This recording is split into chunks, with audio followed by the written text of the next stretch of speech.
Slow rollout, more fine print with Trump healthcare options file, in this Sept. 26, 2017, file photo, President Donald Trump responds to a reporter's question on healthcare after arriving at John F. Kennedy International Airport in New York. Trump says insurers are going wild about his new healthcare options and millions of people will be signing up. But insurance companies say it will take time to design new plans and get approval from state regulators, and two major industry groups have actually expressed concern about potential downsides for consumers. AP photo, Susan Walsh, file, Washington, AP. President Donald Trump says insurers are going wild about his new healthcare options and millions of people will be signing up. But insurance companies say it will take time to design new plans and get approval from state regulators, and two major industry groups have actually expressed concern about potential downsides for consumers. For people who need an individual policy and are anticipating cheaper plans this fall, the advice seems to be, look carefully and read the fine print. Short-term, limited-duration insurance, just approved, and association health plans represent the Trump administration alternatives to comprehensive but costly policies under the Affordable Care Act. Both offer lower premiums than comprehensive health insurance but also cover less. The plans won't be sold through healthcare.gov. Myra Simon of the industry group America's Health Insurance Plans said consumers are likely to see advertising this fall for short-term plans, but association plans may be harder to find, since they're not open to everybody. Policyholders must have a common link, such as working in an industry like real estate. The short timeline may mean that this fall we aren't going to see all the products we are eventually going to see, said Simon, an expert on individual health insurance.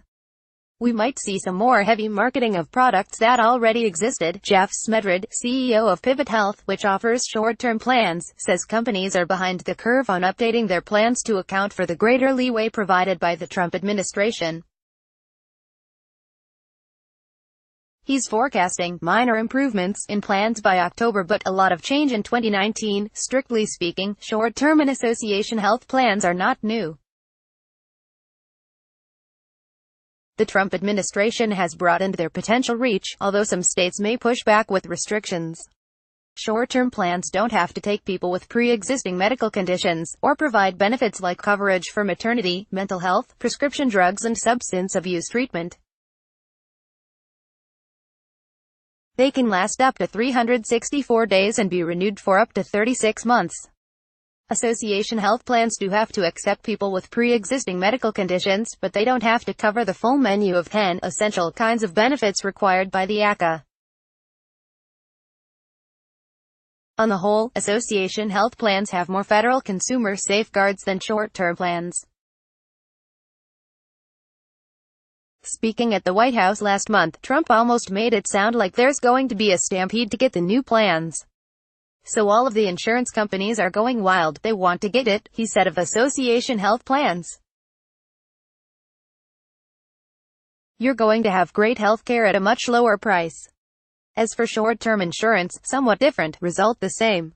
Trump said, much less expensive health care at a much lower price will cost our country nothing. That's not what the industry's saying.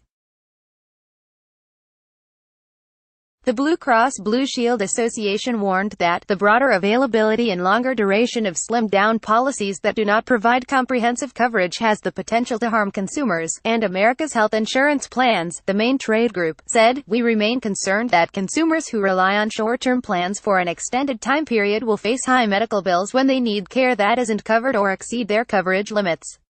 Under the Obama-era health law, consumer complaints centered on high premiums, particularly for middle-class people not eligible for its income-based subsidies. But the fear of being turned down because of a pre-existing condition faded away. So did worries about being denied coverage for certain kinds of care, like substance abuse treatment. And insurers were forbidden from imposing annual and lifetime dollar limits on coverage. Now concerns about such fine print will be back, particularly with short-term plans. Some consumers may be willing to gamble, figuring that if they get sick they can always switch to comprehensive coverage at healthcare.gov with an ACA plan. Not so fast, said Simon, the individual insurance expert. With some exceptions, people can only sign up for ACA plans during open enrollment season from November 1st. Dec.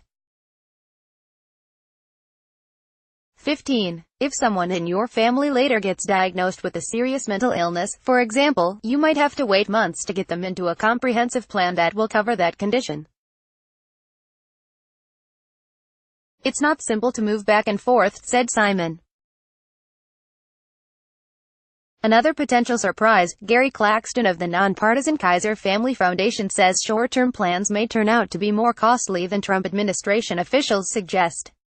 The plans now cover up to 90 days, but if insurers expand them to offer up to 36 months coverage, the companies will be taking on more risk. You'll have to pay more upfront because there's a longer time during which you could get sick, Claxton said. That's correct, confirmed Smeds Rudd, the insurance CEO.